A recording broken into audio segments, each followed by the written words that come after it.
228 number है, अशोक ने किस युद्ध के बाद बौद्ध उपदेशों को अपना लिया? दोस्तों इसका आंसर देने से पहले चलिए उस समय की कल्पना करते हैं। समय है लगभग 261 ईसा पूर्व। मौर्य साम्राज्य अपने चरम पे है। सम्राट अशोक एक शक्तिशाली और महत्वाकांक्षी शासक हैं। उत्तर पश्चिम और मध्य भारत का एक बड़ा भाग उनके अधीन है। लेकिन पूर्वी तट पर स्थित कलिंग, जो वर्तमान में उड़ीसा में है, अभी भी स्वतंत्र था।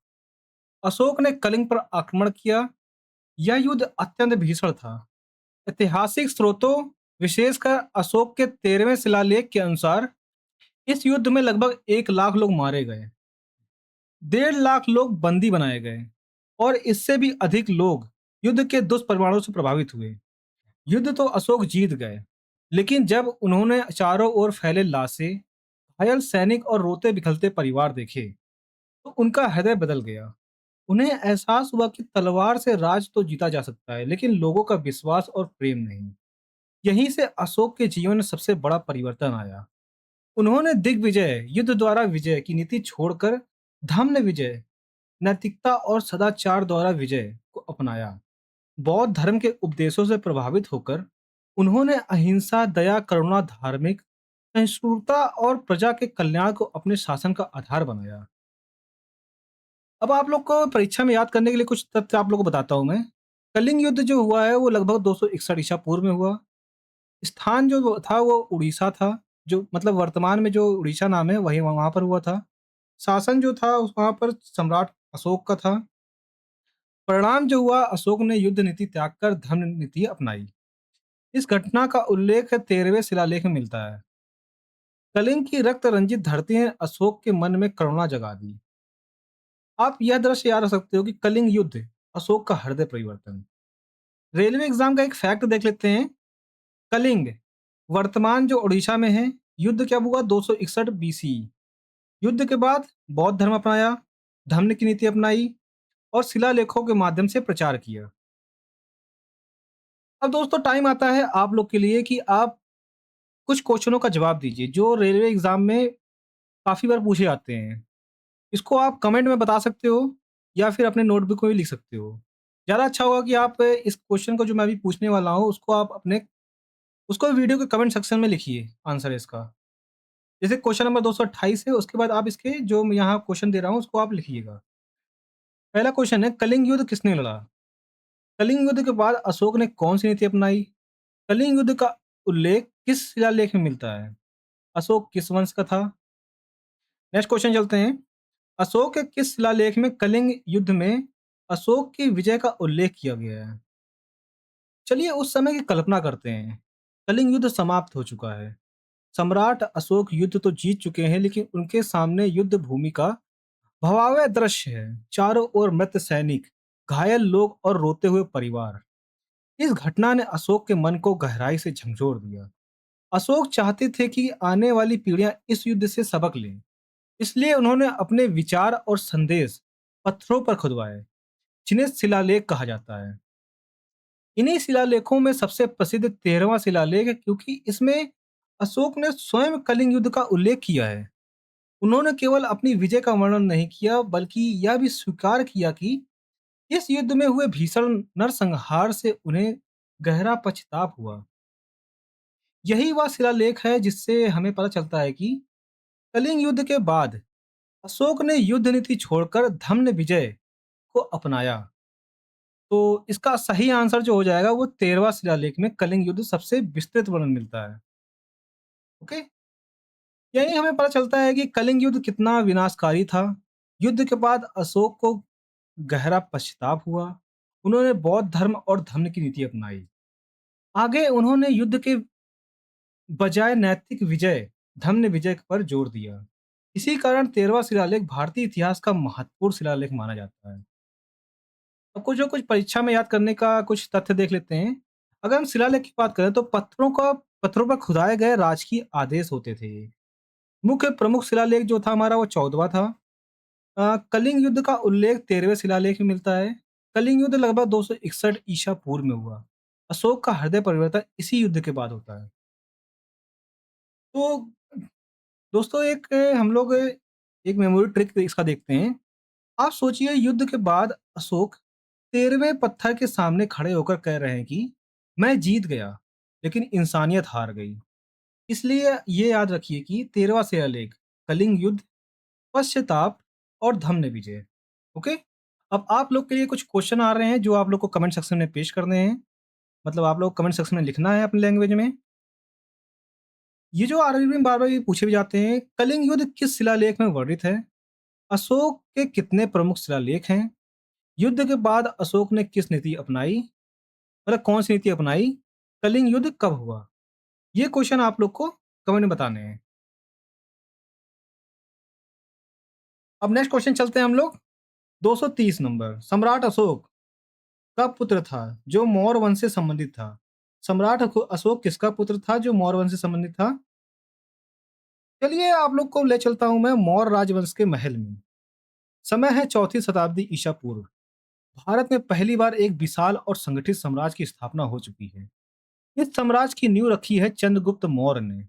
उन्होंने चाणक्य की सहायता से नंद वंश को पराजित कर 221 ईसा पूर्व में मौर्य साम्राज्य की स्थापना की। कुछ वर्षों बाद चंद्रगुप्त ने राजगद्दी अपने पुत्र बिंदुसार को सौंप दी। बिंदुसार ने साम्राज्य को और मजबूत बनाया तथा दक्षिण भारत का उसका विस्तार किया। इसी बिंदुसार के पुत्र थे अशोक। अशोक बचपन से ही एक कुशल योद्धा और प्रशासक थे। राजा बनने से पहले उन्हें अवंती उज्जैन का राज्यपाल बनाया गया था। प्रशासनिक अनुभव और युद्ध कौशल के कारण बाद में वे मौर्य साम्राज्य के सम्राट बने। तो दोस्तों इसका उत्तर हो जाएगा अशोक बिंदुसार के पुत्र थे। मौर्य वंश का उत्तराधिकारी इस प्रकार चला। पहले क्या हुआ? चंद्रगुप्त मौर्य, फिर उनके पुत्र बिंदुसार, फिर उनके पुत्र अशोक। ओके? अब आप लोग को परीक्षा में जुड़े कुछ क्वेश्चन आप लोग देख लीजिए। मतलब कुछ याद करने के लिए एक हम लोग रिवीजन करते हैं ना। 321 ईसा पूर्व में चंद्रगुप्त मौर्य ने मौर्य साम्राज्य की स्थापना की। 298 ईसा पूर्व बिंदुसार राजा बने। 269 ईसा पूर्व लगभग अशोक सम्राट बने। सम्राट बनने से पहले अशोक अवंती उज्जैन के राज्यपाल थे। मौर्य साम्राज्य की राजधानी पाटलिपुत्र थी। अब आप लोग का टाइम आ गया है। अब आप लोग कुछ क्वेश्चन का आंसर दीजिए। पहला क्वेश्चन है और मौर्य वंश का संस्थापक कौन था? इसको आप लोग कमेंट में लिखिए। मैंने सामने आंसर लिख दिया है। आप इसको कमेंट में लिख दीजिएगा। अशोक के पिता कौन थे? अशोक किस वंश के थे? अशोक के गुरु और प्रधानमंत्री रूप में किसका नाम जुड़ा है? ओके? अब आप लोग को थोड़ा मेमोरी ट्रिक करते हैं। मेमोरी ट्रिक हम लोग करते हैं एक हर क्वेश्चन में जैसे हम लोग करते आए हैं। अगर इसका हम मेमोरी ट्रिक की बात करें, तो मौर्य वंश को 3 पीढ़ियों की सीढ़ी की तरह याद रखिए आप लोग। चंद्रगुप्त साम्राज्य बनाया, बिंदुसार साम्राज्य संभाला, अशोक साम्राज्य को महान बनाया। जिसने साम्राज्य बनाया उसका बेटा बिंदुसार, बिंदुसार का बेटा अशोक। ओके? अब आप लोग को याद रहेगा ये। इसके नेक्स्ट क्वेश्चन पे हम लोग चलते हैं। Question number 231। सम्राट अशोक ने पत्थरों के स्तंभों और पत्थर के तख्तों पर अपने आदेश उत्कीर्ण करवाकर अपने राज्य के प्रमुख स्थानों पर स्थापित किया ताकि लोग तदनुसार आचरण कर सकें। इसका आंसर देने से पहले हम चलिए अशोक के शासन में चलते हैं आप लोग के साथ। कलिंग युद्ध के बाद सम्राट अशोक पूरी तरह बदल चुके थे। अब उनका उद्देश्य केवल राज्य विस्तार करना नहीं था, बल्कि प्रजा का नैतिक उत्थान था। लेकिन उस समय ना तो अखबार थे, ना टीवी और ना ही इंटरनेट। अब सवाल था इतने बड़े साम्राज्य तक अपना संदेश कैसे पहुंचाया जाए। अशोक ने एक अनोखा तरीका अपनाया। उन्होंने अपने आदेश, उपदेश और धम्म से जुड़े संदेश बड़े-बड़े पत्थरों और विशाल स्तंभों पर खुदवाए। फिर उन्हें साम्राज्य के प्रमुख मार्गों, नगरों और धार्मिक स्थलों पर स्थापित कराया, ताकि आने जाने वाला हर व्यक्ति उन्हें पढ़ सके और अपने जीवन में उनका पालन करे। इन पत्थरों पर खुदवाए गए आदेशों को शिलालेख कहा जाता है। तो दोस्तों इसका जो सही आंसर हो जाएगा, सम्राट अशोक ने 14 प्रमुख शिलालेख खुदवाए। ओके? आंसर हो जाएगा बी। इन शिलालेखों में उन्होंने प्रजा को अहिंसा अपनाने, माता-पिता का सम्मान करने, सभी धर्मों का आदर करने, पशुओं के प्रति दया रखने, नैतिक जीवन जीने का संदेश दिया। यही कारण है कि इतिहास में उन्हें अशोक के 14 प्रमुख शिलालेख कहा जाता है। अब हम लोग कुछ परीक्षा में याद करने योग्य तथ्य देख लेते हैं। मेजर रॉक इरेक्ट्स, प्रमुख शिलालेख 14 थे। कलिंग युद्ध का उल्लेख जो है वो 13वें शिलालेख में है। अशोक का जो धम है, शिलालेख के माध्यम से पूरे साम्राज्य में फैलाया गया। अशोक के अभिलेख ब्राह्मी, अरोष्ठी, यूनानी, इसको ग्रीक और अरामाइक जैसी लिपियों भाषाओं में मिलते हैं, ताकि अलग अलग क्षेत्रों में लोग उन्हें समझ सकें। अब इसका कुछ हम लोग मेमोरी ट्रिक देख लेते हैं। आप कल्पना कीजिए, अशोक के सामने 14 विशाल पत्थर रखे हुए हैं। वह कहते हैं, इन 14 पत्थरों पर मेरा धन लिखा जाएगा, ताकि पूरी प्रजा सही रास्ते पे चले। बस याद रखिए, अशोक 14 प्रमुख शिलालेख। दोस्तों, आप लोग क्लास कैसी लग रही है? दोस्तों, बस मैं 2 मिनट आप लोग को लेना चाहूँगा। ये मेरा टेलीग्राम और व्हाट्सएप का क्यूआर कोड है। इसको स्कैन करके आप लोग टेलीग्राम जॉइन कर सकते हो और व्हाट्सएप जॉइन कर सकते हो। जहाँ पर आप लोग को इसकी बिल्कुल डिटेल में पीडीएफ मिलेगी। अभी क्या हो रहा है कि अभी आप लोगों को कुछ चीज़ें मिल रही हैं, है ना? तो सिर्फ़ क्वेश्चन मिल रहे हैं और 2-3 तथ्य मिल रहे हैं। तो आप लोग को डिटेल में पीडीएफ चाहिए, तो आप इस टेलीग्राम जॉइन कर लीजिए और व्हाट्सएप जॉइन कर लीजिए, और ये वीडियो को कमेंट में आप लिख दीजिए कि मुझे ये पीडीएफ चाहिए। ओके? अगर आपको ये पीडीएफ की नीड है, तो आप कमेंट में लिख दीजिए कि मुझे ये पीडीएफ चाहिए, और मैं यहाँ पर क्या करूँगा, टेलीग्राम, व्हाट्सएप दोनों पे ये पीडीएफ अपलोड करवा दूँगा। तो दोस्तों, चलिए अपने नेक्स्ट क्वेश्चन चलते हैं हम लोग, बिना टाइम वेस्ट किए। 232 नंबर। अशोक महान से संबंधित थे, मतलब किस वंश से संबंधित थे?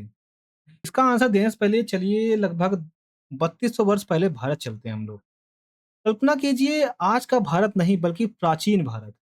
छोटे-छोटे राज्यों का युग लगभग समाप्त हो चुका था। पहली बार एक ऐसा साम्राज्य बना है जो अफ़गानिस्तान की सीमा से लेकर बंगाल तक, हिमालय से लेकर दक्षिण भारत के बड़े-बड़े भाग तक फैला हुआ है। इस विशाल साम्राज्य की राजधानी पाटलिपुत्र, वर्तमान में पटना। राजमहल के सिंहासन पर बैठे हैं सम्राट अशोक। लेकिन अशोक इस साम्राज्य के संस्थापक नहीं थे। उनके पीछे एक पूरी पीढ़ी की मेहनत थी। सबसे पहले उनके दादा चंद्रगुप्त मौर्य ने चाणक्य की सहायता से 321 ईसा पूर्व में मौर्य साम्राज्य की स्थापना की। उनके बाद पुत्र बिंबिसार राजा बने। फिर बिंबिसार के पुत्र अशोक सम्राट बने। यही कारण है कि अशोक अशोक को मौर्य वंश का शासक कहा जाता है।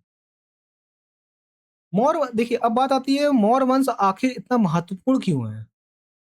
भारत के इतिहास में मौर्य वंश का स्थान बहुत विशेष है। क्यों? क्योंकि यह भारत का पहला विशाल और सुव्यवस्थित साम्राज्य था। इससे पहले महाजनपद थे, छोटे-छोटे राज थे, लेकिन पूरे भारत को एक राजनीतिक शक्ति के अधीन लाने का श्रेय मौर्य वंश को जाता है। इसी वंश ने शक्तिशाली प्रशासन बनाया, विशाल सेना संगठित की, कर व्यवस्था विकसित की, जासूसी तंत्र बनाया, पूरे भारत में सड़कों और संचार व्यवस्था को मजबूत किया, और इन्हीं सबका सबसे बड़ा प्रमाण है कौटिल्य का अर्थशास्त्र। फिर बात आती है, अशोक महान क्यों कहलाए? ध्यान दीजिए, इतिहास में बहुत से राजा हुए, उन्होंने युद्ध जीते, लेकिन बहुत कम राजा हुए जिन्होंने युद्ध जीतने के बाद युद्ध छोड़ दिए। कलिंग युद्ध 261 ईसा पूर्व के बाद अशोक ने तलवार की जगह धन को चुना। उन्होंने कहा कि सबसे बड़ी विजय किसी राज्य को जीतना नहीं बल्कि लोगों का विश्वास जीतना है। इसलिए इतिहास उन्हें केवल सम्राट अशोक नहीं, सम्राट अशोक महान कहता है। तो दोस्तों, इसका आंसर हो जाएगा, अशोक मौर्य वंश के तीसरे महान शासक थे। एक बार वंशाक्रम महत्वपूर्ण है तो उसको भी देख लेते हैं। सबसे पहले चंद्रगुप्त मौर्य, फिर बिंदुसार, फिर अशोक। ओके? अब हम लोग थोड़ा फैक्ट की बात कर लेते हैं, मौर्य वंश के फैक्ट की बात कर लेते हैं।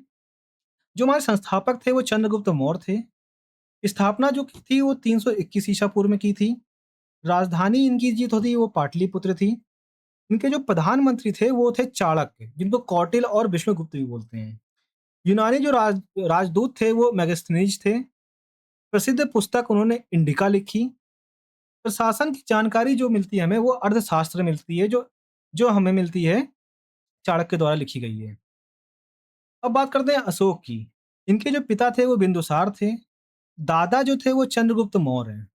शासन काल माना जाता है लगभग 269 से 232 ईसा पूर्व, और इनके शासन की अवधि लगभग 36 से 37 वर्ष मानी जाती है।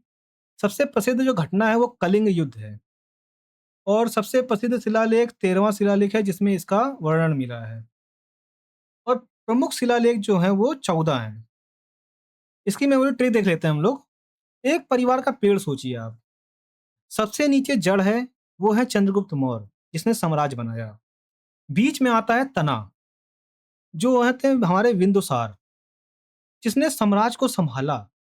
और सबसे ऊपर आता है फैला हुआ विशाल वृक्ष, जो है अशोक, जिसने पूरे विश्व में मौर्य वंश का नाम प्रसिद्ध किया। जब भी अशोक आए तो उस पेड़ की जड़ याद रखना। जड़ मतलब मौर्य वंश। ओके। अब आप लोग कुछ हमारे क्वेश्चन का आंसर दे दीजिए, मतलब कमेंट सेक्शन में जो आप लोग को देना होता है। अशोक किस वंश के थे? या फिर आप अगर कोई नोटबुक ले रखे हो और पेन ले रखे हो तो आप उसका आंसर अपने नोटबुक में लिख सकते हो। अशोक किस वंश के थे?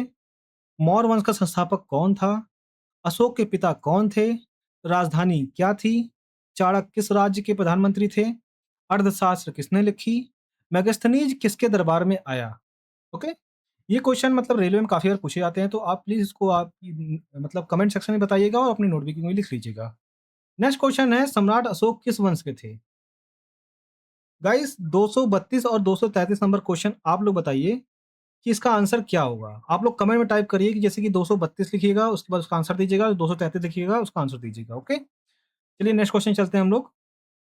क्वेश्चन नंबर 234 की बात करें तो मौर्य साम्राज्य की राजधानी थी। दोस्तों इसका आंसर देने से पहले चलिए मौर्य साम्राज्य की राजधानी में प्रवेश करते हैं। कल्पना कीजिए कि आज से लगभग 2300 वर्ष पहले आप गंगा नदी के किनारे एक विशाल नगर में प्रवेश कर रहे हैं। चारों ओर ऊंची किलेबंदी, मजबूत लकड़ी की दीवारें, चौड़े राजमार्ग और सैनिकों की टुकड़ियां, हाथी की कतारें, विदेशी व्यापारी और दूर दूर से आए हुए राजदूत दिखाई दे रहे हैं आपको। शहर को बीचों बीच एक भव्य राजमहल है, जहां से पूरा भारतीय उपमहाद्वीप का शासन चलाया जाता है। यही नगर है पाटलिपुत्र। यहीं से पहले चंद्रगुप्त मौर्य, फिर बिंदुसार और बाद में सम्राट अशोक ने शासन किया। तो बात आती है पाटलिपुत्र ही राजधानी क्यों बना। दोस्तों देखो, उस समय किसी साम्राज्य के लिए राजधानी ऐसी जगह होनी चाहिए थी जहां से पूरा राज्य एक आसानी से नियंत्रण में रखा जा सके। पाटलिपुत्र इस दृष्टि से आदर स्थान था वहां के उनके लिए। यह गंगा, एक तो गंगा नदी किनारे स्थित था। नदी मार्ग से व्यापार और सेना का आवागमन आसान था। उपजाऊ मैदान होने के कारण यहाँ भोजन की कमी नहीं होती थी। उत्तर पूर्व और मध्य भारत में इसका अच्छा संपर्क था। इसी कारण मौर्य शासकों ने इसे अपनी राजधानी बनाया। तो दोस्तों इसका आंसर जो हो जाएगा वो पाटलिपुत्र मौर्य साम्राज्य की राजधानी थी, ये हो जाएगा। जो आंसर हमारा बी। यहीं से चंद्रगुप्त मौर्य ने शासन किया, बिंदुसार ने शासन किया, अशोक ने पूरे साम्राज्य का संचालन किया। आज का पटना जो बिहार में है, उसी प्राचीन पाटलिपुत्र का आधुनिक रूप माना जाता है। अब हम लोग कुछ फैक्ट देख लेते हैं दोस्तों, रेलवे में जो पूछे जाते हैं। पाटलिपुत्र वर्तमान नाम जो है पटना, जो बिहार में है। नदी क्या है? गंगा। राजधानी रही है मौर्य साम्राज्य और गुप्त साम्राज्य की।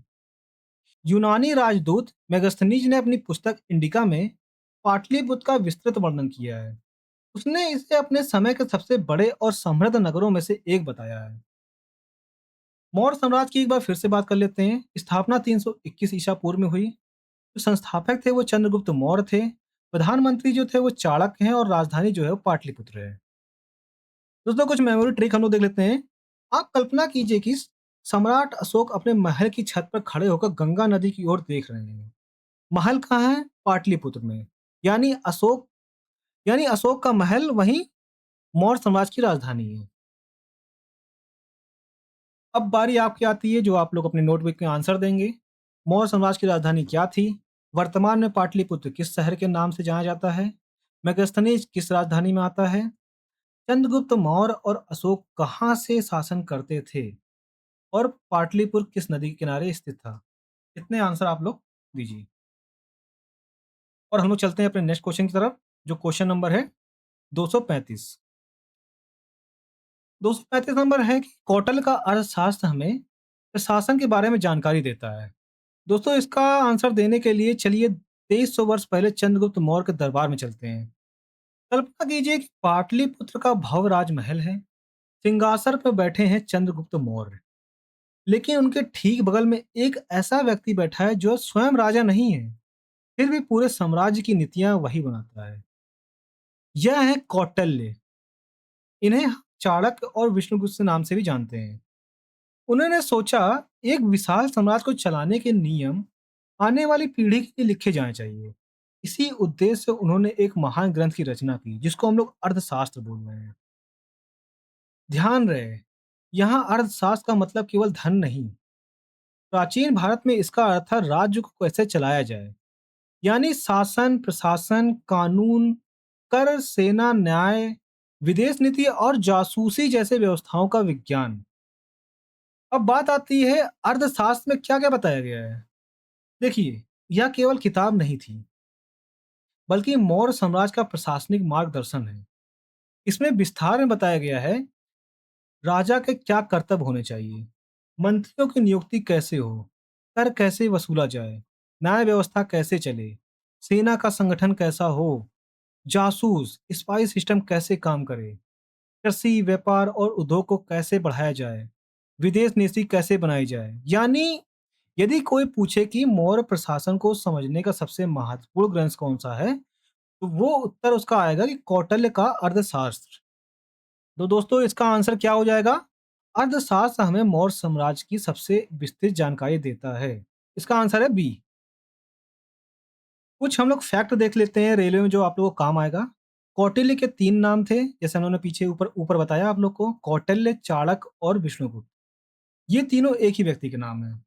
अर्थशास्त्र की बात करें जो उन्होंने पीछे ऊपर बात की, लेखक जो है वो कौटिल्य है, भाषा जो है उसकी संस्कृत थी और संबंधित थे ये मौर्य प्रशासन से। और किसके समय में थे ये? चंद्रगुप्त मौर्य के समय से थे। ओके, थोड़ा-सा मौर्य साम्राज्यवाद में एक थोड़ा-सा फैक्ट देख लेते हैं।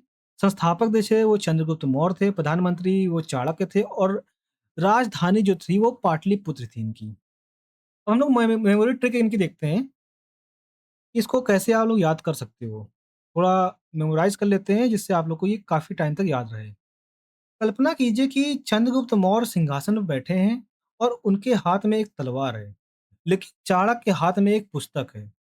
चंद्रगुप्त पूछते हैं, गुरुदेव, इतने बड़े साम्राज्य को कैसे चलाया जाए? चाणक्य मुस्कुराते हुए कहते हैं, ये रहा अर्थशास्त्र।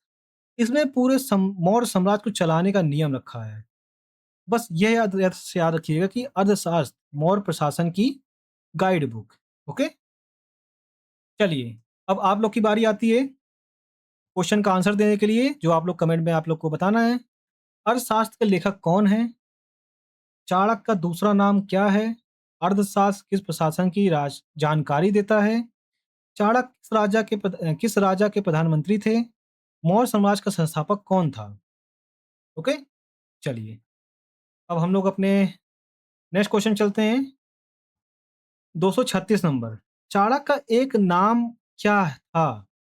तो देखो दोस्तों, मैंने 3 नाम आप लोगों को बताए थे उनके, तो इसका आंसर आप लोग कमेंट में बताइए कि क्या था। आप लोग कमेंट में लिखिएगा 236 का क्या आंसर है, वो आगे लिख दीजिएगा। चलिए नेक्स्ट क्वेश्चन चलते हैं हम लोग। Question number 237। 237 कहता है कि मेगास्थनीज भारत आने वाले सबसे शुरुआती विदेशी यात्रियों में से एक था। उसका संबंध किस देश से था? इसका उत्तर देने से पहले आपको मेरे साथ 2300 वर्ष पहले पाटलिपुत्र चलना होगा। कल्पना कीजिए आप मौर्य साम्राज्य की राजधानी पाटलिपुत्र के विशाल राजमहल के बाहर खड़े हैं।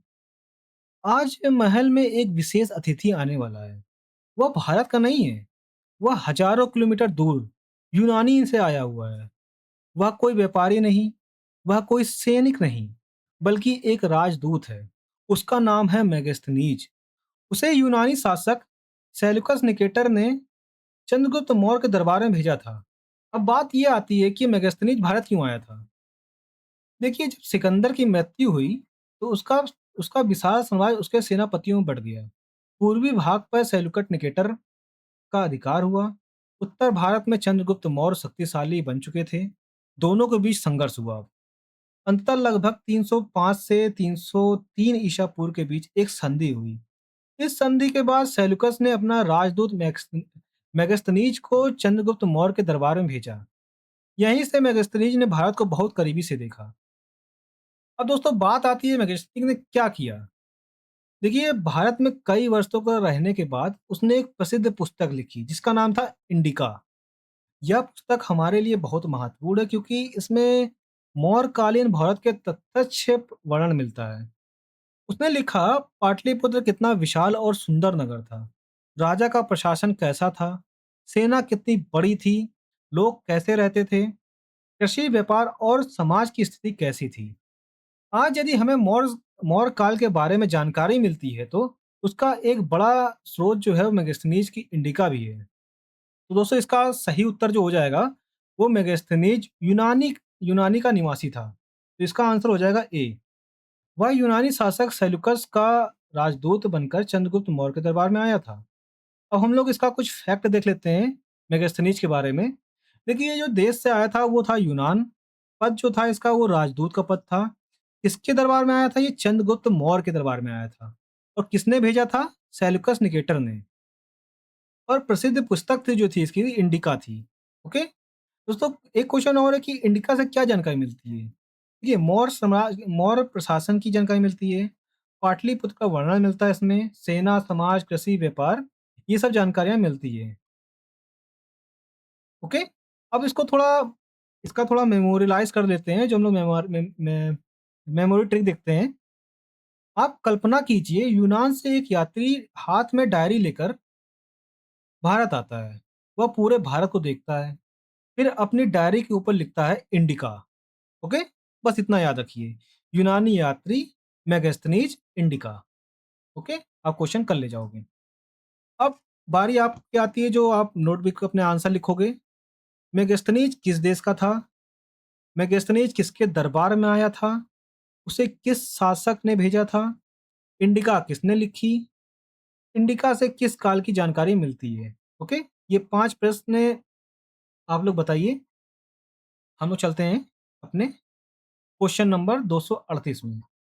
तो दोस्तों क्वेश्चन नंबर 238 की बात करें तो इसमें है सम्राट अशोक ने अपने राज्यकाल के 12वें वर्ष में एक विशेष अधिकारी की नियुक्ति की थी जो भूमि का सर्वेक्षण करता था तथा भू अभिलेखों का रखरखाव करता था, न्याय का पालन करता था। इन अधिकारियों को कहा जाता था, क्या कहा जाता था? तो दोस्तों इसका उत्तर देने से पहले चलिए सम्राट अशोक के प्रशासन में चलते हैं हम लोग। और आप एक कल्पना कीजिए कि कलिंग युद्ध के बाद सम्राट अशोक केवल एक विजेता राजा नहीं रहे, बल्कि एक आदर्श प्रशासक बन गए। उनका साम्राज्य बहुत विशाल था। हजारों गांव, लाखों किसान और करोड़ों की आबादी। अब सबसे बड़ी चुनौती आती थी, किसके पास कितनी भूमि है, किस किसान से कितना कर लिया जाए। यदि दो किसान में जमीन का विवाद हो जाए तो न्याय कौन करेगा? अशोक जानते थे कि मजबूत प्रशासन की शुरुआत सही भूमि व्यवस्था से होती है। इसलिए अपने शासन के 12वें वर्ष में उन्होंने एक विशेष अधिकारी नियुक्त किया। इस अधिकारी का नाम था रज्जुक। अब बात आती है रज्जुक कौन थे? रज्जुक अशोक के प्रशासन के महत्वपूर्ण अधिकारी थे। उनके प्रमुख कार्य थे भूमि का सर्वेक्षण, यानी खेतों की नाप जोक करना होता था, जिसको हम लोग भूमि सर्वेक्षण बोलते हैं। लैंड सर्वे ना। भू अभिलेख, जो लैंड रिकॉर्ड्स था, तैयार करना होता था। किसके पास कितनी जमीन है इसका रिकॉर्ड रखना होता था। एक आता है न्याय करना। मतलब न्याय करना क्या था? यदि भूमि को लेकर कोई विवाद हो, उनका समाधान करना हो। यानी आज के समय में आप राजस्व अधिकारी, जिसको रेवेन्यू ऑफिसर बोलते हैं, और प्लस भूमि अभिलेख अधिकारी और स्थानीय न्यायिक अधिकारी का मिश्रण मान सकते हैं। ओके, तो दोस्तों इसका सही आंसर जो हो जाएगा, सम्राट अशोक ने अपने शासन के 12वें वर्ष में रज्जुक अधिकारियों की नियुक्ति की थी। इनका उद्देश्य था भूमि व्यवस्था को सुव्यवस्थित करना, किसानों के अधिकारों की रक्षा करना, न्याय को गांवों तक पहुंचाना। इसी कारण सही उत्तर जो हो जाएगा इसका रज्जुक हो जाएगा। अगर हम रज्जुक की कुछ फैक्ट की बात कर लेते हैं। अगर हम रज्जुक की बात करें तो नियुक्ति जो जो करा था अशोक के शासनकाल के 12वें वर्ष। ओके, कार्य जो था भूमि का सर्वेक्षण, भू अभिलेख रखना और न्याय करना। थोड़ा हम लोग अशोक का प्रशासन देख लेते हैं, जो मतलब रेलवे में काफी बार पूछा जाता है। एक आता है धम्म महामात्र, रज्जुक, शिलालेख, धम्म नीति। ओके, बस ये रज्जुक जो है इसको विशेष रूप से आप लोग याद रखिएगा। अब हम लोग थोड़ा मेमोरी ट्रिक देख लेते हैं। आप एक कल्पना कीजिए कि एक अधिकारी हाथ में रस्सी, जिसको रज्जू बोल रहे हैं, लेकर खेत की नाप कर रहा है। नाप पूरी होने के बाद वह रजिस्टर में जमीन का रिकॉर्ड लिखता है और दोनों किसानों का झगड़ा सुलझा देता है। इसलिए उसका नाम रज्जुक पड़ गया। ऐसे आप याद रखिएगा। और रज्जू के जो रस्सी है से जमीन नापने वाला अधिकारी उसको रज्जू बोलते हैं। ओके। क्योंकि प्राचीन काल में भूमि नापने के लिए वास्तव में रस्सी का ही उपयोग किया जाता था। अब दोस्तों, अब आपकी बारी आती है। अब आप कुछ क्वेश्चनों का आंसर अपने नोटबुक में लिखोगे। रज्जू कौन थे? अशोक ने किस अधिकारी की नियुक्ति भूमि सर्वेक्षण के लिए की? अशोक के प्रशासन में भूमि अभिलेख कौन रखता था? अशोक के शासन के 12वें वर्ष में किस अधिकारी की नियुक्ति हुई? ओके। चलिए, इसका आंसर लिखिए। हम लोग चलते हैं नेक्स्ट क्वेश्चन में अपने। इस राजा की कहानी मुद्रा राक्षक नाटक का विषय है। तो दोस्तों, इसका आंसर देने से पहले चलिए मौर्य साम्राज्य की शुरुआत के समय चलते हैं हम लोग। आप कल्पना कीजिए कि मगध पर नंद वंश का शासन है।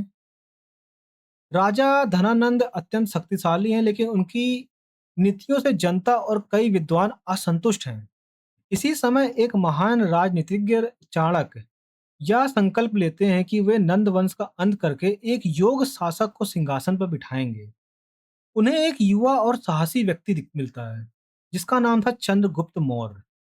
चाणक्य अपनी बुद्धि और राजनीतिक रणनीति से नंद वंश को पराजित कराते हैं और 321 ईसा पूर्व में चंद्रगुप्त मौर्य को मगध का सम्राट बना देते हैं।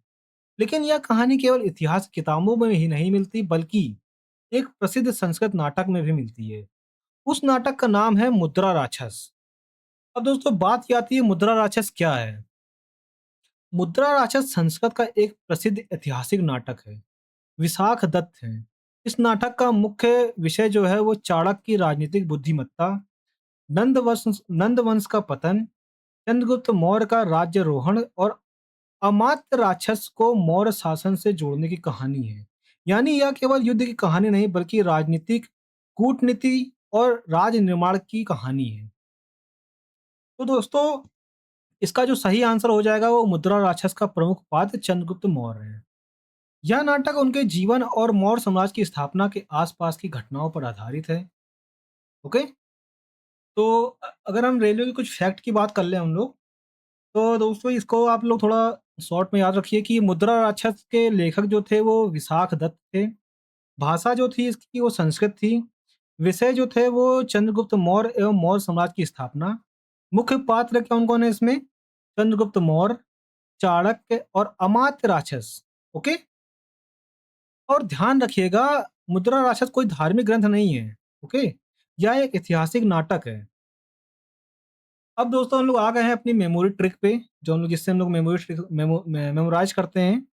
मतलब अगर हम कोई क्वेश्चन कर रहे हैं तो उसको मेमोराइज कैसे करते हैं। तो देखिए, कल्पना कीजिए चाणक्य के हाथ में एक राज मुद्रा है ना, एक सील है। वे कहते हैं कि जब तक यह राज मुद्रा चंद्रगुप्त के हाथ में नहीं जाएगी, मेरा लक्ष्य पूरा नहीं होगा। यही मुद्रा और राक्षस आ, अमात्य राक्षस मिलकर बनते हैं मुद्रा राक्षस। और पूरी कहानी घूमती है चंद्रगुप्त मौर्य के इर्द गिर्द। ओके, इस स्टोरी से आप इसको याद कर सकते हो। दोस्तों, अब आपकी बारी आती है। चलिए आप आंसर दीजिए। मुद्रा राक्षस के लेखक कौन थे? मुद्रा राक्षस किस राजा पर आधारित है? चाणक्य किसके प्रधानमंत्री थे? मौर्य साम्राज्य का संस्थापक कौन था? तो आप लोग कमेंट में भी बता सकते हो और अपनी नोटबुक में भी लिख लीजिए। चलते हैं हम लोग अपने न्यू टॉपिक पे। दोस्तों, यहाँ आप लोग का समाप्त होता है मौर्य साम्राज्य। एक बार हम लोग इसका पूरा रिवीजन कर लेते हैं। जितना 228 से 239 नंबर क्वेश्चन तक हम लोगों ने जितना पढ़ा है, उसको एक बार हम लोग रिवाइज कर लेते हैं। ओके, मौर्य साम्राज्य के बारे में। और यहाँ पर हम लोग का मौर्य समाज समाप्त हो जाएगा। फिर हम लोग अपने नए टॉपिक में चलेंगे, मौर्योत्तर काल। ओके, तो चलिए इसको मेमोराइज करते हैं। देखिए, 321 ईसा पूर्व में चंद्रगुप्त मौर्य ने मौर्य समाज की स्थापना की। चाणक्य जो कौटिल्य और विष्णुगुप्त उनका नाम है, चंद्रगुप्त के प्रधानमंत्री और अर्थशास्त्र के लेखक थे। इनकी जो राजधानी थी वो पाटलिपुत्र, जो वर्तमान में पटना में है। यूनानी राजदूत हैं जो मेगास्थनीज पुस्तक इंडिका है। चंद्रगुप्त जो बिंदुसार और अशोक, ये इनका वंशक्रम है। मतलब चंद्रगुप्त, फिर बिंदुसार, फिर अशोक। अशोक के पिता जो थे वो बिंदुसार थे। कलिंग का युद्ध वो 261 ईसा पूर्व में हुआ। ओके। और 13वां शिलालेख कलिंग युद्ध और अशोक के पश्चाताप का वर्णन करता है। 14 प्रमुख शिलालेख हैं वो धर्म के संदेश हैं 14 प्रमुख शिलालेख में। और रज्जुक जो है वो भूमि सर्वेक्षण, भू अभिलेख और न्याय के अधिकारी। मुद्रा राक्षस की बात करें तो लेखक विशाख दत्त, विषय जो थे वो चंद्रगुप्त मौर्य थे। ओके। आप एक चैंड सॉरी आप एक चैन भी याद कर सकते हो कि चंद्रगुप्त, चाणक्य, अर्थशास्त्र, पाटलिपुत्र, मेगास्थनीज, इंडिका, बिंदुसार, अशोक, कलिंग, 13वां शिलालेख, 14 शिलालेख, रज्जुक। ओके। चलिए, अब हम लोग अपना न्यू टॉपिक दोस्तों स्टार्ट करते हैं जो है मौर्योत्तर काल। यहाँ से हमारा स्टार्ट होता है मौर्योत्तर काल। बिल्कुल उसी तरह जिस तरह हमने कहानियों के माध्यम से इसको याद किया, समझा और मेमोराइज किया, उसी तरह हम यहाँ से भी आगे चलने वाले हैं। ओके। तो दोस्तों हम लोग बात करते हैं 240 नंबर की। मौर्योत्तर साम्राज्यों के दौरान एक आंतरिक व्यापार मार्ग उत्तरापथ जोड़ता है। तो जैसे कि दोस्तों हम लोग इसका आंसर देने से पहले कल्पना कीजिए आप एक व्यापारी हैं। आपके ऊँटों पर रेशम, मसाले, हाथी दांत, सूती वस्त्र और कीमती पत्थर लदे हुए हैं। आप भारत के उत्तरी पश्चिम में तक्षशिला से अपनी यात्रा शुरू करते हैं। रास्ते में सैनिक, साधु, व्यापारी और विदेशी यात्री मिलते हैं। हर कुछ दूरी पर विश्राम स्थल हैं। यह कोई साधारण सड़क नहीं बल्कि उस समय की भारत की सबसे महत्वपूर्ण व्यापारिक जीवन रेखा है। यही मार्ग हमारा कहलाता है उत्तरापथ। यह मार्ग उत्तर पश्चिम भारत को गंगा के मैदानों और पूर्वी भारत से जोड़ता है। अब बात ये आती है दोस्तों, उत्तरापंथ इतना महत्वपूर्ण क्यों था उस टाइम? देखिए, मौर्य साम्राज्य के बाद भी भारत में व्यापार तेजी से बढ़ रहा था। दोस्तों उस समय व्यापार केवल समुद्र से ही नहीं होता था बल्कि स्थल मार्ग से भी बहुत महत्वपूर्ण थे। इनमें सबसे प्रसिद्ध था उत्तरापथ। यही मार्ग तक्षशिला से शुरू होकर पाटलिपुत्र तक जाता था जो पटना में है। यही कारण था कि व्यापारी के जो हमारे व्यापारी थे आसानी से सामान ले जाते थे। विदेशी दूध भारत आते थे। सेनाओं की आवाही होती थी और बौद्ध भिक्षु धर्म का प्रचार करते थे। बाद में इसी मार्ग का विकास होते होते ग्रैंड ट्रंक रोड का आधार बना। ओके। तो दोस्तों इसका सही उत्तर जो होगा तो आंसर है हमारा बी। आप लोग ये ध्यान रखिएगा, तक्षशिला, हस्तिनापुर, कौशाम्बी और पाटलिपुत्र। ओके। अब हम लोग कुछ फैक्ट की बात कर लेते हैं इसकी। उत्तरापंथ की बात करें तो ये उत्तर का प्रमुख मार्ग था। प्रारंभ जो हुआ था वो तक्षशिला से हुआ था और प्रमुख अंत जो है वो पाटलिपुत्र। और उपयोग क्या था? व्यापार, सेना, प्रशासन और धार्मिक यात्राएं। चंद्रगुप्त मौर्य की बात करें तो उत्तरापंथ का पुनर्निर्माण करवाया इन्होंने। इससे पूरे साम्राज्य में प्रशासन और व्यापार मजबूत हुआ। दोस्तों अगर सम्राट अशोक की बात करें तो इस मार्ग पर यात्रियों के लिए इन्होंने कुएं कुएं बनवाए, वृक्ष लगवाए, विश्राम स्थल बनवाए। ओके। अगर आधुनिक संबंध हम लोग इसका अगर देखा जाए दोस्तों, तो उत्तरापंथ आज के समय में ग्रैंड ट्रंक रोड है ना का पूर्ववर्ती है। यह बहुत महत्वपूर्ण तथ्य है, इसको ध्यान रखिएगा आप लोग। अब हम लोग अपना मेमोरी टिक देखते हैं। आप कल्पना कीजिए कि आप तक्षशिला से ट्रेन में बैठे हैं। ट्रेन सीधे पाटलिपुत्र पहुंचती है। पूरा रास्ता उत्तर भारत से होकर जाता है। यही है उत्तरापथ। बस याद रखिए, उत्तरापथ, उत्तर पश्चिम, पाटलिपुत्र। ओके। तो दोस्तों अभी थोड़ा सा और इसका रिवीजन कर लेते हैं। बस हम लोग को 20 सेकंड आप लोग का लूंगा और आप लोग को इसको थोड़ा रिवीजन करने की कोशिश कराऊंगा। मार्ग जो है उत्तरापथ जोड़ता था उत्तर पश्चिम भारत को उत्तर एवं पूर्वी भारत से। प्रमुख जो नगर थे वो तक्षशिला और पाटलिपुत्र थे। इसके महत्व जो था वो व्यापार और सेना और प्रशासन। और जो एग्जाम ट्रिक आप याद सकते हो, उत्तरापथ उत्तर की सड़क और तक्षशिला से पाटलिपुत्र, ये याद रख सकते हो। और थोड़ा मैं आप लोग को एक्स्ट्रा टिप्स देना चाहता हूँ जो आरआरबी में आप लोगों को काम आएगा। देखिए, उत्तरापथ, तक्षशिला, उत्तर पश्चिम से पाटलिपुत्र पूर्व। याद रखने का जो ट्रिक हमने बताया कि उत्तर इक्वल टू तक्षशिला और दक्षिणापथ सा जो दक्षिणापथ है वो गंगा घाटी, दक्कन और दक्षिण भारत। ओके। को जोड़ता है। याद रखने की ट्रिक है दक्षिण दक्कन, ऐसे याद कर सकते हो आप लोग। तो दोस्तों देखिए जिस तरह मैं आप लोग को पढ़ा रहा हूँ इस तरह आप लोग को मैं पीडीएफ में प्रोवाइड करा दूंगा इसको। बस आप लोग कमेंट में बस लिख दीजिए कि इसकी मुझे पीडीएफ चाहिए। तो जिस तरह मैं आप लोग को पढ़ा रहा हूँ उसको आप लोग को मैं रिटन फॉर्म में आप लोग को प्रोवाइड कर दूंगा। ओके, तो चलिए नेक्स्ट क्वेश्चन चलते हैं हम लोग। Question number 241। दोस्तों क्वेश्चन नंबर 241 की बात करें तो सुंग वंश का अंतिम शासक कौन था? इसका उत्तर देने से पहले चलिए मौर्य साम्राज्य के पतन के बाद चलते हैं। कल्पना कीजिए कि सम्राट अशोक की मृत्यु के बाद मौर्य साम्राज्य धीरे धीरे कमजोर होने लगा। विशाल साम्राज्य अब पहले जैसा शक्तिशाली नहीं रहा। प्रांत स्वतंत्र होने लगे और केंद्र सत्ता कमजोर पड़ गई। अंततः 185 ईसा पूर्व में मौर्य वंश के अंतिम शासक बृहद्रथ की हत्या उसके ही सेनापति पुष्यमित्र शुंग ने कर दी।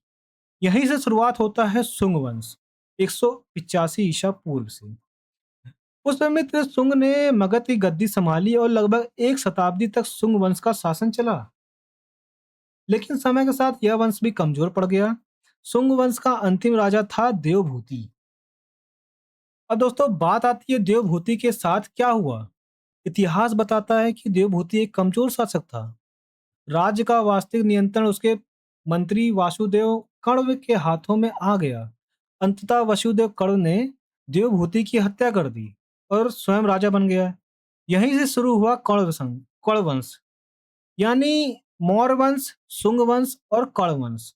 यही कर्म आप लोगों को रेलवे में पूछा जाता है। ओके, तो दोस्तों इसका जो सही उत्तर होगा वो देवभूति शुंग वंश का 9वां और अंतिम शासक था। ओके, उसकी हत्या उसके मंत्री वसुदेव कर्ण ने की उसका और कर्ण की स्थापना की, कर्ण वंश की स्थापना की। इसलिए सही उत्तर जो है वो देवभूति हो जाएगा। अब बात आती है रेलवे फैक्ट की, जो हम लोग रेलवे एग्जाम में फैक्ट की बात करते हैं। शुंग वंश की बात करें तो स्थापना इसकी हुई 185 ईसा पूर्व। स- संस्थापक जो संस्थापक जो थे वो पुष्यमित्र शुंग थे। अंतिम शासक जो था वो देवभूति था और कर्ण वंश था उसका शासक वसुदेव कण्व थे। स्थापना लगभग 75 ईसा पूर्व में हुई। शुरुआत कैसे हुई इसकी? देवभूति की हत्या के बाद। दोस्तों अब इसके मेमोरी ट्रिक पे चलते हैं। एक राजा है देवभूति, उसका मंत्री है वासुदेव कण्व। राजा प्रशासन में कमजोर पड़ जाता है। मंत्री सत्ता अपने हाथ में ले लेता है और नया वंश शुरू कर देता है। इसलिए याद रखिए देवभूति का अंत, कण्व वंश की शुरुआत। अब हम लोग आते हैं, कनेक्शन करते हैं हम लोग रेलवे एग्जाम की कुछ, है ना? जो आप लोग को एग्जाम में देने होते, जो आप लोग को मतलब नोटबुक में लिखना होता है उसका आंसर, जो हम लोग अपनी सीरीज चालू किए हुए हैं। आप लोग आंसर दीजिए कि शुंग वंश का संस्थापक कौन था? शुंग वंश का अंतिम शासक कौन था? कर्ण वंश का संस्थापक कौन था? और मौर्य वंश के बाद कौन वंश आया? ये आप लोग बताइए। ओके,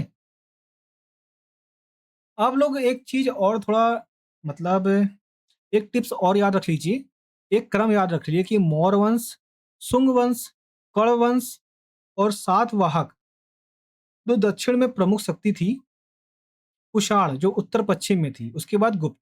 ओके, ये फ्लो चार्ट आप लोग को याद रखने लेना है बस। अब दोस्तों हम लोग बात करते हैं क्वेश्चन नंबर 142। 142 में पूछा है कि मगध में शुंगों का स्थान किस वंश से लिया? दोस्तों इसका आंसर आप लोग बताइए कि मगध में शुंगों का स्थान किस वंश से लिया। तो इसका आंसर आप लोग कमेंट सेक्शन में बताइए। आप लोग कमेंट में लिखिएगा 242, उसके बाद इसका आंसर लिख दीजिएगा। ओके, प्लीज आप लोग इतना करिएगा। दोस्तों अब आता है 243 नंबर क्वेश्चन। मौर्य वंश को किस वंश ने समाप्त किया? इसका उत्तर देने से पहले हम लोग चलिए मौर्य साम्राज्य के अंतिम दिनों में चलते हैं। आप कल्पना कीजिए कि एक समय था जब मौर्य साम्राज्य पूरे भारत में सबसे बड़ी शक्ति था। चंद्रगुप्त मौर्य ने इसकी नींव रखी, बिंदुसार ने इसे मजबूत बनाया और अशोक ने इसे विश्व प्रसिद्ध बना दिया था। लेकिन अशोक की मृत्यु जो 232 ईसा पूर्व में हुई के बाद सब कुछ बदलने लगा। साम्राज्य इतना विशाल था कि कमजोर उत्तराधिकारी उसे संभाल ना सके।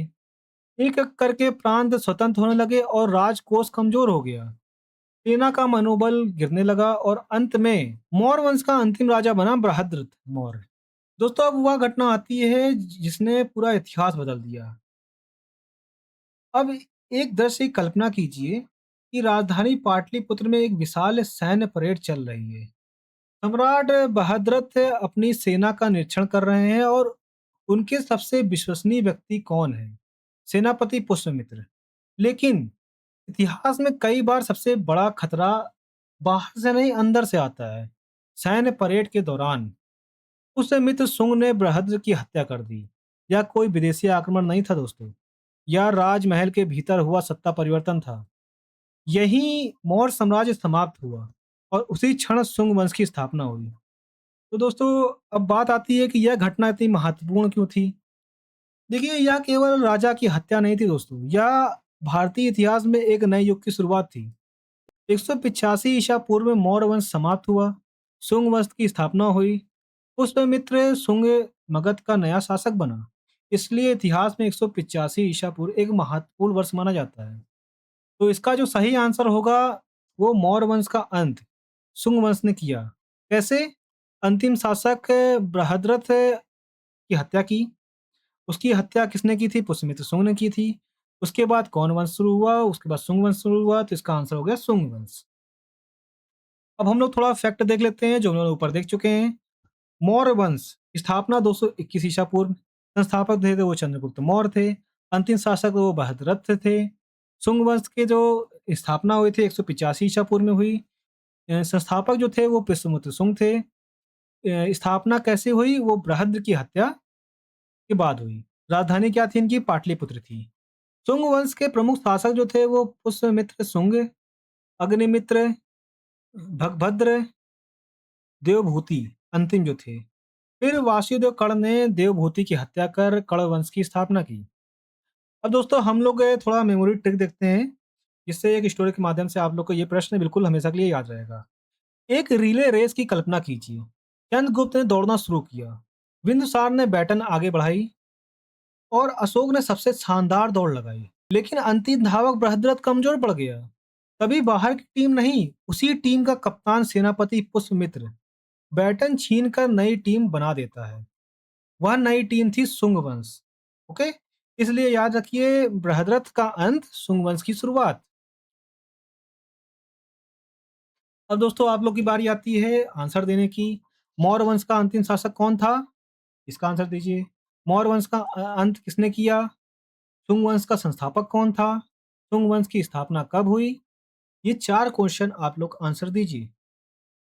अब बात करते हैं 244 नंबर की। किस मूल भारतीय राजवंश ने अपने शासकों के चित्र वाले सिक्के जारी किए थे? आप कल्पना कीजिए कि आप एक व्यापारी हैं। आपकी नाव पश्चिमी तट के बंदरगाह पर लगी है। जहाज में रोमन साम्राज्य से आए व्यापारी सोना, शराब और कांच के बर्तन लेकर आए हैं, जबकि भारत में मसाले, सूती वस्त्र और मोती विदेश भेजे जा रहे हैं। बाजार में लेन देन के लिए सिक्कों का उपयोग हो रहा है। लेकिन आज एक नई बात दिखाई देती है। सिक्के पर किसी देवता की नहीं बल्कि राजा की तस्वीर बनी हुई है। उस समय की एक बड़ी विशेषता थी। ये सिक्का जारी किए थे सातवाहक शासकों ने। अब बात आती है सातवाहक शासकों ने अपने चित्र वाले सिक्के क्यों जारी किए। देखिए, किसी भी राजा के लिए सिक्के केवल मुद्रा नहीं होता था, वह राज्य की पहचान और सत्ता का प्रतीक भी होता था। जब किसी सिक्के पर राजा का चित्र होता था तो दूर दराज के लोग भी समझ जाते थे कि यह सिक्का किस शासक राज्य का है। सातवाहनों ने इस बात को अच्छी तरह समझा और अपने शासकों के चित्र वाले सिक्के जारी किए। इसी कारण उन्हें ऐसा करने वाला पहला मूल भारतीय राजवंश माना जाता है। तो दोस्तों, इसका सही उत्तर है सातवाहक वंश ने अपने सिक्कों के चित्र वाले सिक्के जारी किए थे। इतना ही नहीं दोस्तों, उन्होंने शीशे के सिक्के का सबसे पहले व्यापक उपयोग किया था। साथ ही तांबा, चांदी, कांसा, पोटीन के सिक्के भी चलवाए सातवाहक वंश ने। अब हम लोग कुछ रेलवे एग्जाम का कुछ फैक्ट देख लेते हैं। सातवाहन वंश संस्थापक जो थे वो सिमुक थे। प्रमुख राजधानी जो थी वो प्रतिष्ठान थी, जो वर्तमान में पैटर्न महाराष्ट्र में जो पड़ता है। प्रमुख शासक जो थे वो सात कर्णी, गौतमी पुत्र सातकर्णी, वशिष्ठी पुत्र पुलुमावी। ओके, शासकों की विशेषता की बात करें तो शासकों के चित्र वाले सिक्के, तीसरे के सिक्के सबसे पहले जारी किए इन्होंने। समुद्री व्यापार के कारण मुद्रा व्यवस्था बहुत विकसित की। इनके व्यापार की बात करें तो 7 वाहनों का व्यापार, रोम, किसी से होता था रोम, अरब सागर के बंदरगाह, दक्षिण भारत, दक्कन, ओके, इनसे जुड़ा हुआ था। अब दोस्तों हम लोग अपनी मेमोरी ट्रिक की बात करते हैं इस क्वेश्चन को याद करने के लिए। आप कल्पना कीजिए कि एक व्यापारी बाजार में सिक्का उठाता है। वह कहता है कि अरे! इस सिक्के पर तो राजा का चेहरा बना हुआ है। दुकानदार मुस्कुराकर कहता है, यह सातवाहन राजा का सिक्का है। ओके? बस ऐसे याद रखिए। सातवाहन राजा की फोटो वाला सिक्का। अब दोस्तों आपकी बारी आती है, आप लोग उत्तर दीजिए। सातवाहक वंश का संस्थापक कौन था? सातवाहनों की राजधानी क्या थी? किस वंश ने शासकों के चित्र वाले सिक्के जारी किए? सबसे पहले शीशे के सिक्के किसने चलाए? और गौतमी पुत्र सातकर्णी किस वंश के थे? ओके, चलिए हम लोग अपने नेक्स्ट क्वेश्चन चलते हैं। 245 नंबर की बात करें तो कनिष्क किस वंश से संबंधित थे? इसका आंसर देने से पहले चलिए पहली दूसरी शताब्दी ईस्वी के भारत में चलते हैं। कल्पना कीजिए कि आप उत्तर पश्चिमी भारत में हैं। यहाँ केवल भारतीय व्यापारी नहीं हैं, बल्कि मध्य एशिया, चीन, रोम से आए हुए भी व्यापारी यहाँ हैं। रेशम, मसाले, घोड़े, सोना और कीमती वस्तुओं का व्यापार पूरे एशिया में हो रहा है। इसी समय एक शक्तिशाली सम्राट सिंहासन पर बैठता है, जिसका नाम है सम्राट कनिष्क। वह केवल एक विजेता नहीं, बल्कि बौद्ध धर्म का महान संरक्षक भी था।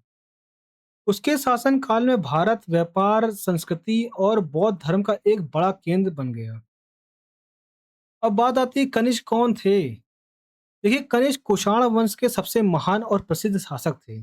कुषाण मूल रूप से युएजी जनजाति से जुड़े थे, जो मध्य एशिया से भारत आए थे। कनिष्क ने अपने साम्राज्य का विस्तार अफगानिस्तान, पाकिस्तान, कश्मीर, पंजाब और मथुरा तक किया। उसकी दो प्रमुख राजधानियां मानी जाती हैं, पुरुषपुर, वर्तमान में पेशावर, और एक मथुरा। कनिष्क को महान क्यों कहा जाता है? बात ये आती है। देखिए कनिष्क केवल युद्ध जीतने के कारण प्रसिद्ध नहीं था दोस्तों। उसके शासन काल में कई महत्वपूर्ण घटनाएं घटी। एक आता है शक संवत की शुरुआत। कनिष्क ने 78 से ईस्वी में एक नया संवत प्रारंभ किया, जिसे शक संवत कहा जाता है। आज ही भारत का राष्ट्रीय पंचांग शक संवत पर आधारित है। चौथी बौद्ध संगति।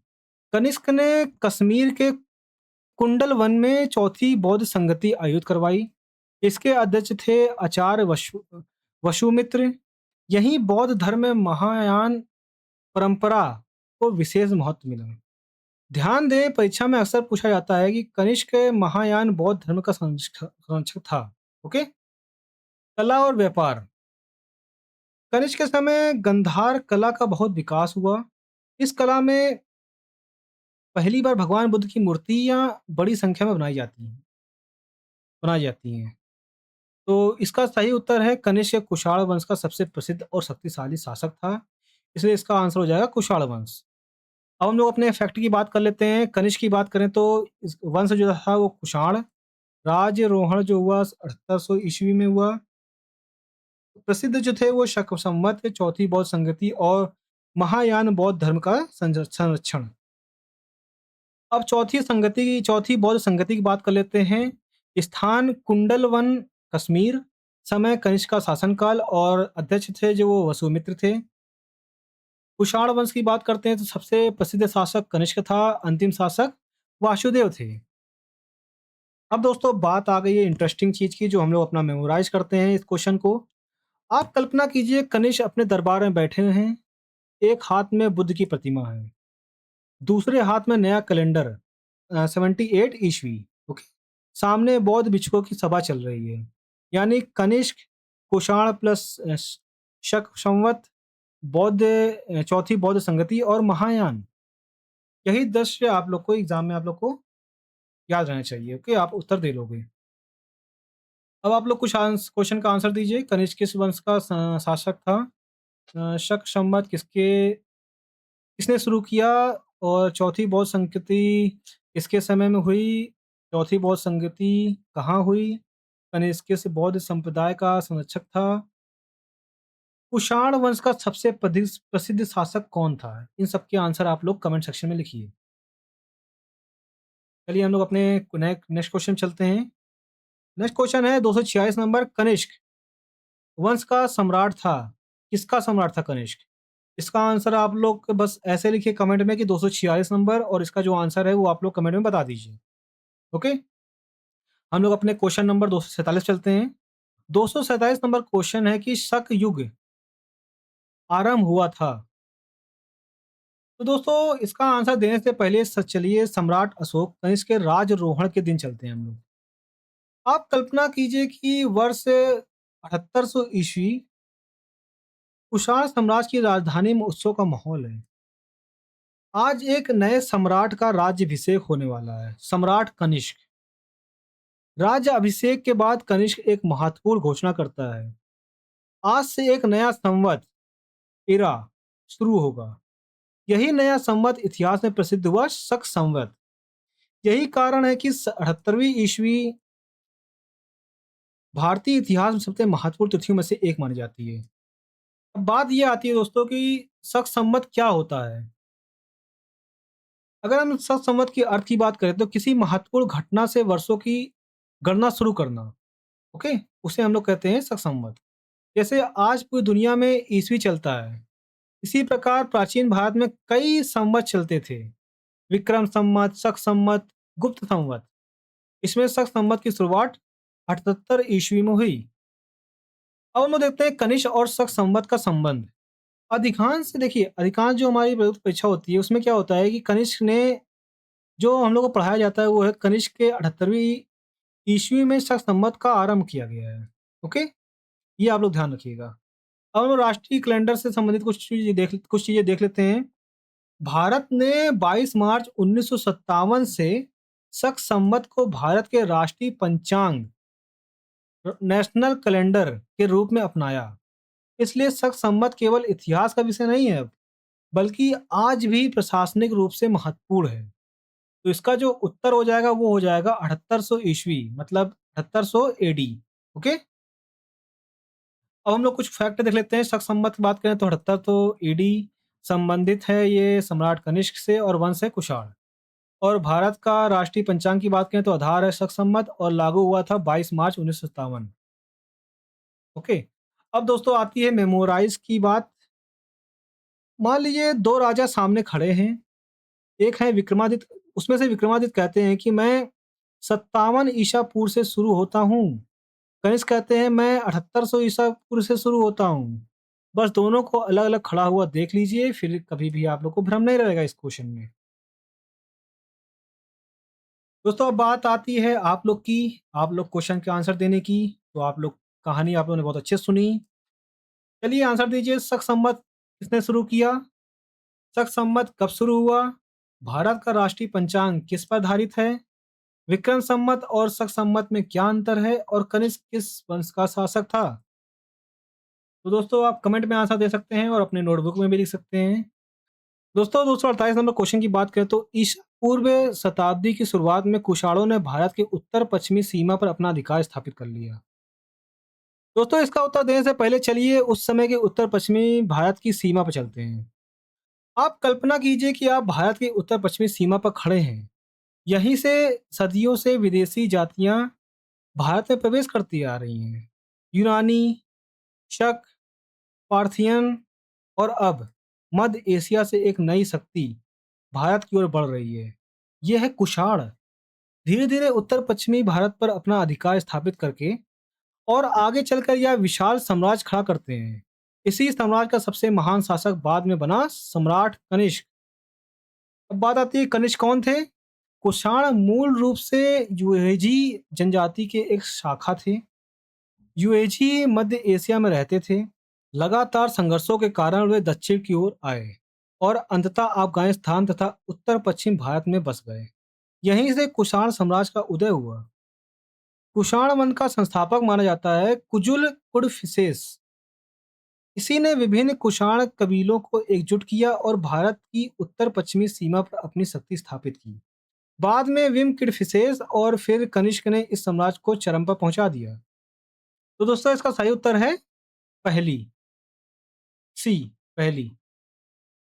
थोड़ा-सा हम लोग थोड़ा रिवीजन कर लेते हैं जो हम लोग के लिए रेलवे एग्ज़ाम के लिए काफ़ी इम्पोर्टेंट है। कुषाण वंश से ये मूल जो निवासी थे वो युवजी थे।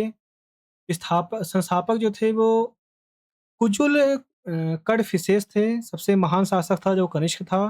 राजधानी जो थे पूर्व से पूर्व पेशावर और मथुरा। कनिष्क की बात करें तो राज्यारोहण 7800 ईस्वी, शक संवत की शुरुआत, चौथी बौद्ध संगति, महायान बौद्ध धर्म का संरक्षण। ओके, यही क्षेत्र था जहां से यूनानी, शक, पार्थियन और कुषाण भारत आए। अब बात आती है हम लोग की मेमोराइज करने की इस क्वेश्चन को। तो आप कल्पना कीजिए कि भारत के प्रमुख द्वार पर एक बड़ा बोर्ड लगा है, north west gate of India. इसमें बड़ा बड़ा लिखा है north west gate of India. सबसे पहले यूनानी आए, फिर शक, और अब कुषाण प्रवेश कर रहे हैं। उनके हाथ में एक ताज है, वही ताज आगे चल के कनिष्क पहनता है। ओके, बस इतना स्टोरी याद रखिएगा आप। दोस्तों अब बात आती है आप लोग की, कुषाण वंश का संस्थापक कौन था, कनिष्क किस वंश का था, शक संवत किसने शुरू किया, चौथी बौद्ध संगति किसके समय हुई, कुषाण मूल रूप से किस जनजाति से संबंधित थे। इनके आंसर दीजिए। हम लोग बात करते हैं 249 नंबर की। उड़ीसा के उदयगिरी से हाथी गुफा शिलालेख में कलिंग के राजा ने लिखवाया था। तो दोस्तों इसका उत्तर देने से पहले चलिए कलिंग राज में चलते हैं जो है वर्तमान में उड़ीसा में। आप कल्पना कीजिए कि आप उदयगिरी की पहाड़ियों पर खड़े हैं। पहाड़ी के बीच एक विशाल गुफा है। इस गुफा के दीवारों पर बड़े बड़े अक्षरों में एक राजा की उपलब्धियां खुदी हुई हैं। यह कोई साधारण लेख नहीं है, यह उस राजा की आत्मकथा है। उस राजा का नाम है महामेघवाहन खारवेल, और यह प्रसिद्ध अभिलेख कहलाता है हाथी गुम्फा शिलालेख। ओके दोस्तों, खारवेल कौन थे? अब बात ये आती है, मौर्य साम्राज्य के पतन के बाद कलिंग फिर से एक शक्तिशाली राज्य बन गया। आप लोग याद करिए, यही कलिंग था जहां अशोक ने युद्ध लड़ा था, 13वीं बौद्ध संगति में जो मिला था ना। लेकिन कुछ समय बाद इसी कलिंग में एक महान राजा हुआ, खारवेल।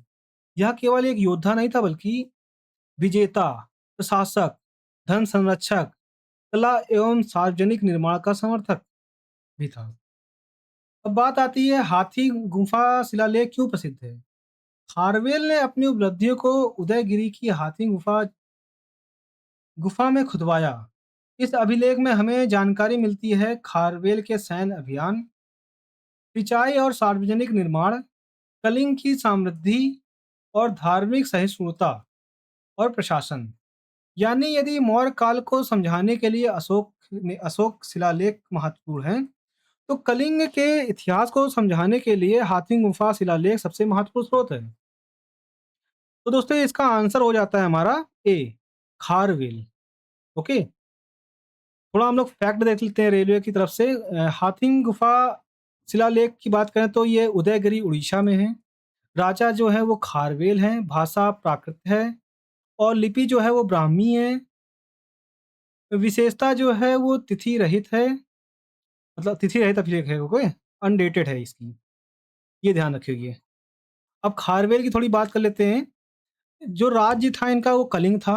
वंश जो थे वो महामेघवाहन, है ना, चेदी वंश। प्रसिद्धि की बात करें तो हाथीन गुफा शिलालेख, सार्वजनिक निर्माण और कलिंग की शक्ति का पुनरुत्थान। ओके, अब हम लोग इसको थोड़ा मेमोराइज करते हैं, जो क्वेश्चन का हम लोग मेमोराइज करते आए हुए हैं। कल्पना कीजिए कि आप उदयगिरी की एक गुफा के सामने खड़े हैं। गुफा के प्रवेश द्वार पर एक विशाल हाथी बना हुआ है। हाथी आपको अंदर बुलाता है। अंदर जाते ही दीवार पर लिखा मिलता है कि मैं हूँ खारवेल।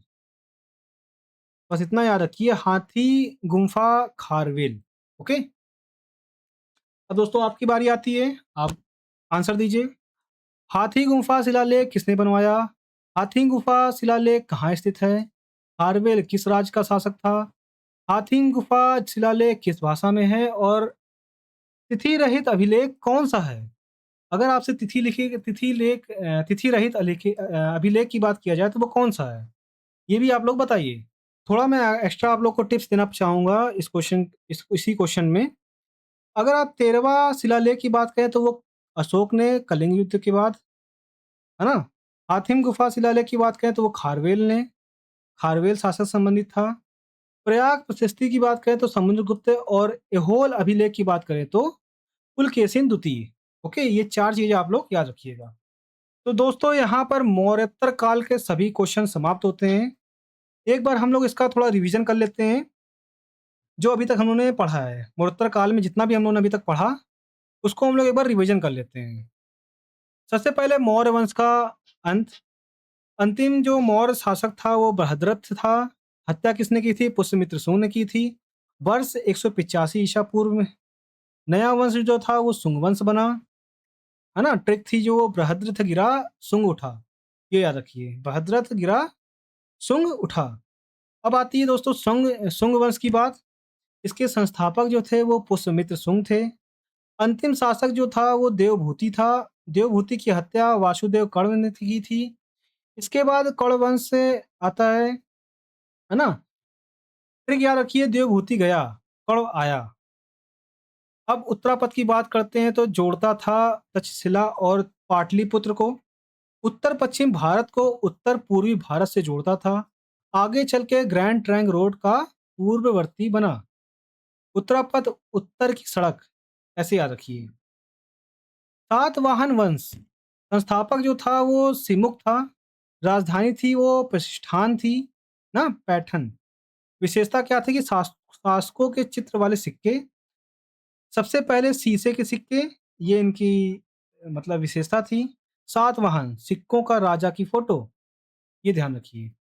अब आता है कुषाण वंश। संस्थापक थे जो कुजुल कड़फिसेस। सबसे महान शासक जो थे वो कनिष्क थे। अंतिम शासक जो था वासुदेव था। ओके, अब हम लोग थोड़ा कनिष्क की बात कर लेते हैं। वंश जो था वो कुषाण था। राजरोहण जो 7800 ईस्वी में हुआ। शक संवत की शुरुआत की इसने चौथी बौद्ध संगीति कराई। स्थान जो था कुंडल वन था जो कश्मीर में है। अध्यक्ष जो थे वो वसुमित्र थे। महायान बौद्ध धर्म का संरक्षण, है ना? ट्रिक जो इसकी बनेगी वो कनिष्क के 78 प्लस शक प्लस कश्मीर और महायान। ओके, इसको ध्यान रखोगे आप लोग। अब हम लोग बात करते हैं शक संवत। आरंभ जो हुआ वो 7800 ईस्वी। संबंधित थे वो कनिष्क से। भारत का राष्ट्रीय पंचांग 1957 से, इतना ध्यान रखिएगा। खारवेल की बात करें तो राज्य जो था वो कलिंग है। अभिलेख की बात करें तो हाथिम गुफा शिलालेख। स्थान की बात करें तो उदयगिरी जो उड़ीसा में है। भाषा प्राकृत। लिपि जो थी वो ब्राह्मी थी, है ना? हाथिम गुफा खारवेल, ये ध्यान रखिएगा आप लोग। आप लोग एक मतलब एक क्रोनोलॉजी भी ध्यान रख सकते हो। मौर्य, शुंग, कौरव, सातवाहक और कुषाण। ओके, ये आ सकते हो। हमने सब कुछ देख लिया इसका। तो दोस्तों ये टॉपिक हमारा कंप्लीट होता है।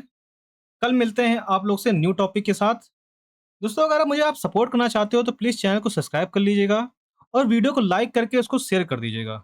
और टेलीग्राम के लिए आप लोग टेलीग्राम के क्यूआर कोड को और व्हाट्सएप के क्यूआर कोड को स्कैन करके उसको ज्वाइन कर सकते हो ग्रुप को। और आप कमेंट में ज़रूर बताइए कि आप लोग को इसका डिटेल्ड में जिस तरह मैंने पढ़ाया है उस तरह आप लोग को पीडीएफ चाहिए, मतलब क्लास नोट्स चाहिए क्या? अगर चाहिए तो प्लीज़ कमेंट में बताइए आप लोग। तो दोस्तों मिलते हैं कल, इसी तरह बिल्कुल पढ़ने वाले हैं। Thank you.